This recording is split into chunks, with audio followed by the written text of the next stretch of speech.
Hey there guys, it's Kage DQT coming at you. I had recently noticed on Facebook that people were kind of looking for some information in terms of how to best level up their units, and well, things have changed a little bit, so I figured I would go ahead and I'd get this little simple video out for you guys today. Now, there are a couple of things that are different. I mean, one, since the last video people have done, generally it only goes to rank 5. There's now scaling with the units. There's an additional 10 levels, which scales up pretty savagely. Mind you, just as an example here, when we were looking at an S5 unit, a level 100, the max experience is 1.78. Well, when we look at a 110 unit, that experience goes up about a million, almost a million experience for the S tier units. And the units have different scaling form for like the A ranks and so forth. Let's take an A5. Let's look at Unicorn here. He's 1.2, and then it goes up by 800k. So some people may be asking, well, what are some of the good ways to level up? And of course, the simple ones are the Battle Pass, getting the experience every day, doing those missions with lower tier teams. Well, a couple of other strategies are actually using your skip tickets. Now, you may be asking, well, why would I want to use my skip tickets on this? And the main reason would be for stage 18.1. Now 18.1 has the ability to have metal slimes appear, and in doing so, you want to bring in, you want to get your most bang for your buck. You don't want to have to build a team around taking out metal slimes, trying to get them, doing all that work if you don't have to. So the best thing to do is to stock up your tickets and use them for lower end units to go ahead and have the chance to get the metal slimes for the boosted amount of experience, plus only wasting 10 stamp, making this stage here one of the better stages. Now, there are other stages you can do. You can kind of double up. I like to farm some of the new story units, like I'm working on Lump Shaman. He gets about 2200 experience per stage, and if I can use some skip tickets on it, I would. Here, I don't really do the skip tickets anymore because I've already max farmed out the Foo Dog way before the event even happened, so I had gotten him taken care of. But if you're looking to power up your units, this is a good stage to do. Even just doing one skip ticket here will help get all these guys up a little bit of experience. It's hard to tell how much experience you get from these because you're doing the skip tickets, but you should notice a dramatic increase if the metal slimes pop here.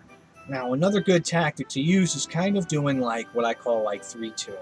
Like you take 3 of your weaker units and you take 2 of your stronger units. Sometimes even you could get away with just doing 1, depending on the stage, and you would take them into a stage where you want to farm a particular unit. Like in case of you want to try for the Ethereal Spirit, well, for this stage I would use like Soma and Baramos as my tag team, and then have in 2 lesser units to go ahead and just clean out the field. This is one of those stages where a lot of people are going to be doing this because the drop rates are like 3% on the Spirit, or the Serpent rather.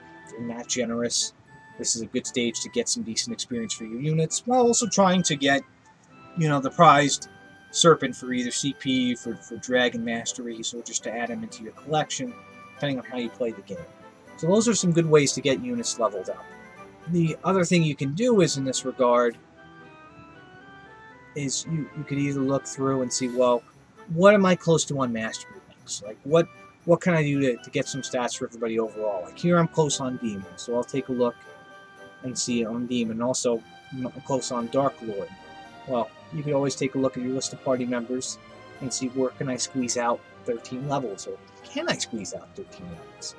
Well, we can get 2 for him, and then otherwise I have to unlock the cap on some of these other guys.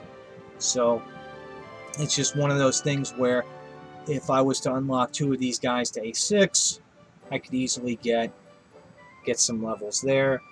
I can get 3 here. So I can get a couple of levels across the board on some of these lower tier units and not have to do that either to make that difference up by using those tricks.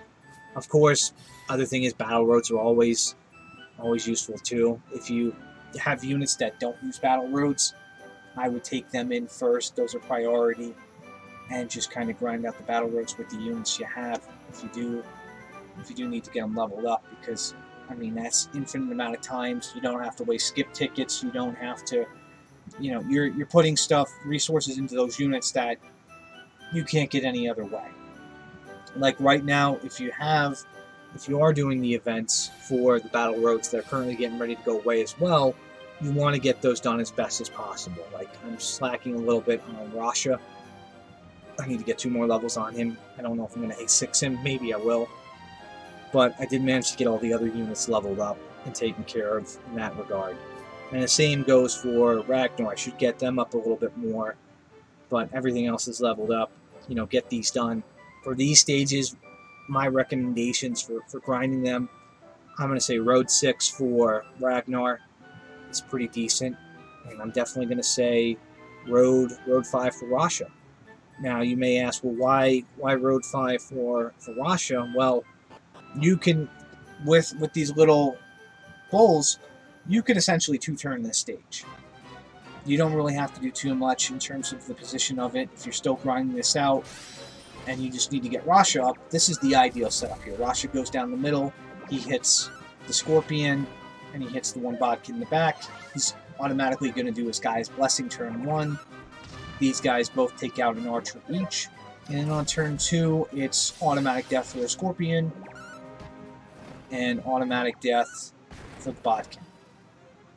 And that's pretty quick, pretty clean, very, very fast to do that. And that's kind of some of the better ways to also do those stages is taking out unnecessary units, if you can. Now, I don't have any of the other fancy event units for this, otherwise I would have supplemented them in the back to get them experience. But it's all kind of, well, even if you guys are doing like blue stacks or low clicker, things of that nature, I don't. It is what it is. You still want to try and get it done as quickly and clean as possible. And this one right here is super fast, super efficient. I mean, there's not really anything we can do to maybe make this even faster. We just can't. So you're getting 1600 experience very quickly here. It just goes through, stage is done, repeat itself again. It's just looking for ways to take out unnecessary movement in these stages. And that's something that a lot of people overlook. Now, do you get more experience for using less units? No, you don't. There's no added experience gain. What you get back is some time, because there's not 2 other units that have no place being there that you may have already leveled up. What's the point of bringing them to the fight? They're not going to do as much as these 2 guys here, and they're just going to go in and they're going to take hit 1, hit 2.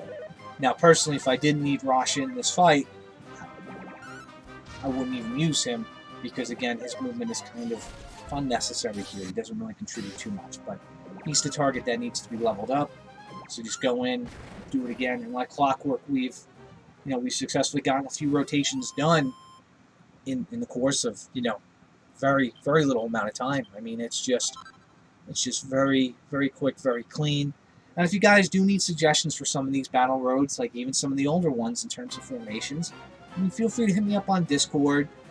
Feel free to give me a PM, ask me, hey, what would be a good formation? Show me what your units are that you have that you need leveled, and I could take a look for you and give you an idea in terms of positioning.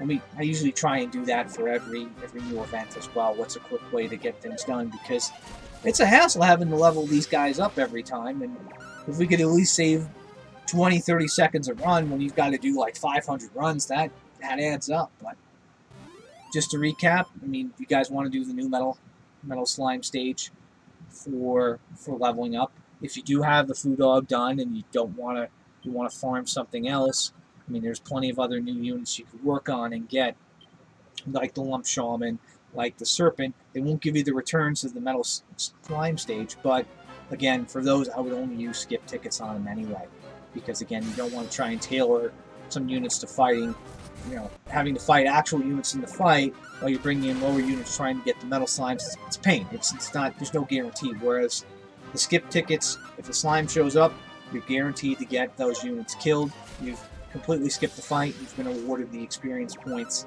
and you've helped accelerate your units getting sped up. And then the other tried and true strategy is doing like the 3/2, like bringing in 3 very weak units, bringing in 2 really strong units to carry the fight, even if they are max level. I mean, it's just one of those things where you want to try and conserve as much of your stam as possible and dish out some experience for the units that need it. But other than that, if there are any questions, again, feel free to reach out to me. You know, leave a comment down below. Let me know what you think. And if you have any tips that I've missed here in terms of things, feel free to add them too. I mean, I'm always looking for new ideas too, and seeing about stuff we can do to help everybody out in terms of getting things leveled out. Because again, it is a big part of the game. If you are looking at the grand scheme of things, like Pizarro's Peak was a wake up for a lot of people. Having a fully leveled roster helped out a lot of folks who are with the game for a long time, as opposed to people coming in, fresh and having to really work up units and get things ready. So I mean, levels make a big difference here. Rank ups make a big difference here, and of course, if you can get the awakenings on these units, by all means, please get the awakenings on these units because they help out too, especially for a lot of these fights, like Tiger Cub.